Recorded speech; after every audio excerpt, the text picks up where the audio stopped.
Donc, je travaille au CERF France Haute-Loire depuis quelques années, depuis presque 35 ans. Et j'ai une spécificité au CERF France Haute-Loire, c'est la production ovine. Mon travail de base, c'est du conseil économique et du diagnostic économique et financier. Donc je suis plutôt quelqu'un qui suit sur la partie économique et financière. Et il se trouve qu'il y a une dizaine d'années, je suis reparti faire quelques études à Supagro Bordeaux. Et j'ai pu avoir des formateurs en termes d'environnement et en termes de durabilité. La partie économique pose souvent problème entre la performance et l'environnement. Et moi, j'avais eu la chance à l'époque de démarrer ce groupe ovin. Et ce groupe ovin, on l'avait démarré en partenariat avec le GDS de la Haute-Loire. Et dans ce groupe ovin, on faisait de l'approche économique et je faisais intervenir, et je fais toujours intervenir, et nous faisons toujours intervenir, un vétérinaire qui est le vétérinaire du GDS, qui est Pierre-Emmanuel Radig, donc qui intervenait dans cette formation une journée, avec une spécificité très particulière, qui était la spécificité de la production fourragère, en termes avec l'économie, et une spécificité aussi qui était particulière, c'était la dernière avant cette année, c'était production fourragère et santé animale. Donc il intervenait une journée complète sur l'exploitation, dans le groupe, donc c'était quelqu'un qui intervenait déjà depuis quelques années. Et quand il y a eu l'appel d'offres, effectivement, par rapport à la durabilité des systèmes et par rapport à l'approche environnementale, je me suis dit à ce moment-là, pourquoi pas proposer une formation à ce groupe et s'inscrire dans cette démarche-là, qui était à la fois une démarche que j'utilise moi en dehors de mon métier de base, mais que j'utilise aussi. Donc, j'ai mis cette formation au catalogue qui est inscrire mon exploitation ovine dans une démarche durable de performance multiple.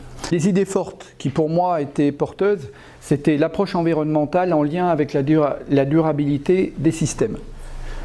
C'était une durabilité qui allie environnement et performance. Donc ça, c'était vraiment le point fort de la formation, c'est l'environnement et surtout la performance. Alors, avec des attentes distinctes, une attente sociétale par rapport à l'environnement et la préservation des ressources, ça c'est effectivement quelque chose que l'on voit de plus en plus et que je vois de plus en plus au ministère de l'Environnement, et une attente des agriculteurs qui est vivre de son métier et optimiser ses moyens de production.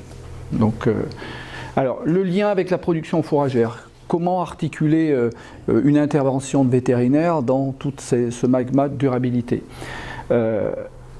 L'enjeu fort de la production animale, c'est l'autonomie du système, et l'intervention du vétérinaire, de Pierre-Emmanuel Radig, sur une thématique qui était effectivement la production fourragère, l'optimisation de la production fourragère, était importante là-dedans. Et il fallait bien intervenir avec des pratiques et des techniques culturelles en lien avec la préservation des ressources. Donc c'était vraiment la demande que je lui ai faite express, c'est oui, mais toujours dans le même thème. Donc le lien avec la production fourragère. Alors, un peu plus loin, le fil conducteur. Comment j'ai construit cette formation? Premier élément, tout ce qui est définition de la performance, définition de la durabilité, qu'est-ce qu'on met là-dedans? Qu'est-ce que vous mettez là-dedans? Et il y a eu toute une première approche qui a été faite sur des thématiques de terminologie. Qu'est-ce qu'on met dans la durabilité? Qu'est-ce qu'on met dans la performance? Quels sont les enjeux effectivement pour la société? Quels sont les enjeux pour l'agriculteur? Troisième élément, mes pratiques. Qu'est-ce que je fais aujourd'hui? Il faut avoir des indicateurs. Et j'ai essayé de co-construire avec le groupe, à partir de ce diagnostic, d'abord de leur faire prendre conscience des échelles du diagnostic de durabilité, échelle économique, échelle technique, échelle socio-territoriale, et de co-construire avec eux leur diagnostic de durabilité. Donc on a passé un peu de temps sur les critères. Il y a 39 critères qui sont des critères vraiment numériques. Donc ce diagnostic de durabilité, on a fait le diagnostic, on a fait le scoring ensemble. Je l'ai retraité parce que ça demande un peu de travail. Je l'ai retraité individuellement au bureau. J'ai fait un document, le document d'analyse du diagnostic, exploitation par exploitation, et on l'a vu ensemble, donc on l'a remis ensemble exploitation par exploitation, on en a discuté ensemble, on a regardé ensemble quels étaient les critères qui, par exploitation, étaient problématiques, et le groupe a co-construit une pratique pour chacun, et chaque agriculteur, à partir du co-diagnostic qui avait été fait, est reparti avec des pistes et un plan d'action qui, à partir d'un diagnostic de durabilité, pouvait se mettre en place rapidement. Alors, essentiellement, on a ciblé effectivement pas 39 critères. On a ciblé 3 ou 4 critères qui pouvaient être mis en place rapidement sur l'exploitation. D'abord, ce que je me suis aperçu, c'est que les gens adhéraient fortement aux critères. Les indicateurs, quoi qu'on en dise, le fait d'avoir des écarts entre les gens, ça les perturbe. C'est les perturbe. Pourquoi il y en a un qui est comme ça? Pourquoi il y en a un qui est comme ça? Pourquoi ça se passe comme ça? Donc ça les perturbe. Donc ça permet l'échange. Après, on était bien dans une optique de performance. Donc la performance, et pour moi, la performance était essentiellement une performance économique. Il ne fallait pas mettre des critères derrière qui annulent la performance. Donc on était toujours dans cette recherche économique, environnement. Donc chacun est parti avec son diagnostic et avec son plan d'action qu'il va mettre en œuvre. Et à côté de ce plan d'action, on a rattaché cette formation à une prestation rattachable, effectivement. Alors prestation rattachable où intervenait le vétérinaire Pierre-Emmanuel Radic, qui pouvait effectivement intervenir sur l'exploitation à partir du diagnostic qui avait été réalisé individuellement, pour regarder en relation avec son métier ce qui était possible de faire pour améliorer les choses. Ce que j'ai pu en repérer, c'est que les gens sont de plus en plus attentifs à cette problématique de durabilité. Il leur faut des critères. Sur le groupe que j'avais en production ovine, la partie environnementale était à peu près maîtrisée, très bien maîtrisée. Si ce n'est qu'il n'y a pas de partie environnement s'il n'y a pas de partie économique.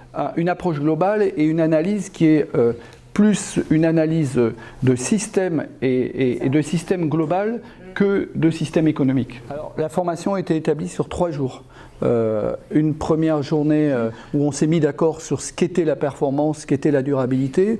Dans cette journée aussi, on aborde, et c'est vrai que c'est court, on aborde toute la problématique des critères. On co-construit avec les agriculteurs à partir de la méthode les critères. Donc chacun calcule, chacun fait son scoring. Le deuxième jour, l'intervention de Pierre-Emmanuel Radic sur une problématique particulière qui est la production fourragère en relation effectivement avec l'environnement. Et le troisième jour, restitution d'un document, le document de diagnostic, alors qui est dense, qui est très dense, qui est difficile à analyser dans tous ses composants, où effectivement il apparaît des points faibles, des points forts, et la mise en place d'un plan d'action.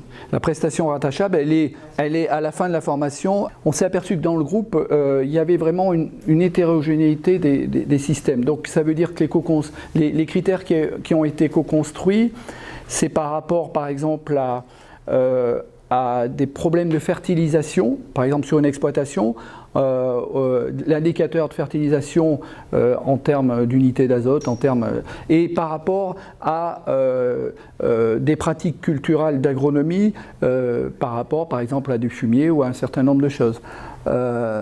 C'est vraiment, les critères ont été co-construits par exploitation. Ce qui prioritairement a été intéressant, c'est comment on arrive à faire augmenter le nombre de brebis sur la même surface en ayant des pratiques culturales qui soient respectueuses pour arriver à faire plus d'économique. Comment optimiser le système de production, le pâturage tournant, toute la problématique. On a travaillé beaucoup sur la problématique de l'herbe.